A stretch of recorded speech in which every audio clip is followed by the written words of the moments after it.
이 땅에 공중거세 잡은 자인 마귀가 하는 일이 무엇입니까? 간단해요. 죄를 짓게 하는 일입니다. 그럼 하나님의 아들이신 예수님이 하는 일이 무엇입니까? 간단해요. 죄를 짓지 않게 하는 일입니다. 그럼 그렇다면 죄를 짓지 않는 삶이란 뭐냐? 더 이상 내 뜻과 고집대로 살지 않고 하나님의 뜻과 열망대로 사는 삶. 이게 어떻게 가능하냐? 예수 그리스도로 말미암아 가능하다. 마귀는 거짓을 합니다.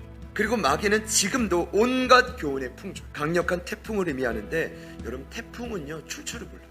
어디서 그 태풍이 만들어졌고 그거 정확히 몰라요. 이런 예상치 못한 수많은 유혹과 환란으로 특별히 이 사단은, 마귀는 지금도 성도들을 공격하고 있다. 그러나 하나님의 아들이신 예수님이 이 땅에 나타나심으로 그 모든 마귀의 일을 무너뜨렸다는 것입니다. 성도들을 끊임없이 괴롭히는 숱한 마귀의 관계가 드러나고 무력화되고 완전히 파해진다는 것입니다. 예수의 일을 선택하십시오. 더 이상 마귀의 일을 선택하지 마시고, 더 이상 불법과 죄를 행하지 않고 주님이 원하시는 생명, 그 지혜로운 길을 선택하는 우리 여러분들 되시기를 축복합니다. 근데 한 가지를 더 하나님 깨닫게 하셨어요. 끝까지 예수님을 붙잡는다.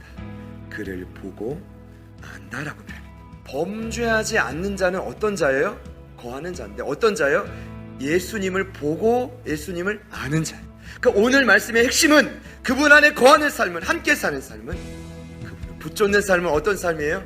예수님을 보고 아는 삶이에요. 오카르 목사님이 돌아가시기 전에 이렇게 말씀했어요. 숨 막히고 답답하고 이 처절한 세상 삶 가운데서도 잠시라도, 단 1분, 단 10초, 단 1초라도 예수님을 만나며 살아갈 수 있다는 거예요. 여러분의 삶에 예수님을 지금 그 자리에서 경험하셔야 돼요. 그러면 우리는 어떻게 해야 됩니까? 그 경험을 위해 오늘 말씀의 최종 결론은 뭡니까? 그분을 바라봐야 돼요. 그분을 만나고 임재를 경험하고 주님 뜻대로 살고 싶고 그 안에 평안을 누리고 생각지 못했던 열매를 누리며 넉넉하게 살아가고 싶은데, 그러려면 결국 오늘 말씀은 궁극적으로 무엇을 말합니까? 그 예수 그리스도를 바라봐라.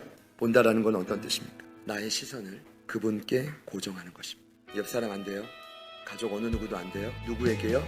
예수님께 고정하라. 수많은 유혹이 범람하는 이 세상 속에, 그럼에도 불구하고 우리의 시선을 주님의 계획에 고정하라는 뜻이에요. 그냥 끌려와서 힐끗 보는 거 말고요, 사명 감당해서 그냥 어쩔 수 없이 책임지는 거 말고요, 지금 있는 그 자리에서 살아계신 예수님을 직접 뚫어지게 보면 뭐가 일어나요? 그분을 만지는 역사가 일어난다라는 것입니다. 성령님이 주신 감동은 그렇습니다. 그분을 본다라는 건 자세히 보는 거예요. 지켜보는 거예요. 여러분은 지금 무엇을 지켜보십니까? 취업, 입학, 아니면 돈, 사업, 자녀? 전 모르지만 오늘 말씀의 결론은 지켜보는 그 대상을 바꾸지 않으면, 그거 바꾸지 않으면 생명을 누릴 수 없다가 오늘 말씀입니다. 사랑하는 여러분, 다시 한번 여러분의 의지를 가지고 예수님 한 곳을 지속적으로 응시할 수 있기를 소망합니다. 그 세상을 응시했을 때 넘어가지 못하는 사람 아무도 없어요.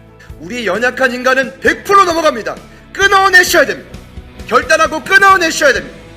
그것이 안 된다면 자꾸 밟아야죠. 자꾸 어떻게든 몸부림쳐야죠. 그러므로 함께 하늘의 부르심을 받은 거룩한 형제들아, 우리가 믿는 도리의 사도이시며 대제사장이신 예수를 깊이 생각하라. 여러분, 예수님을 바라보십시오.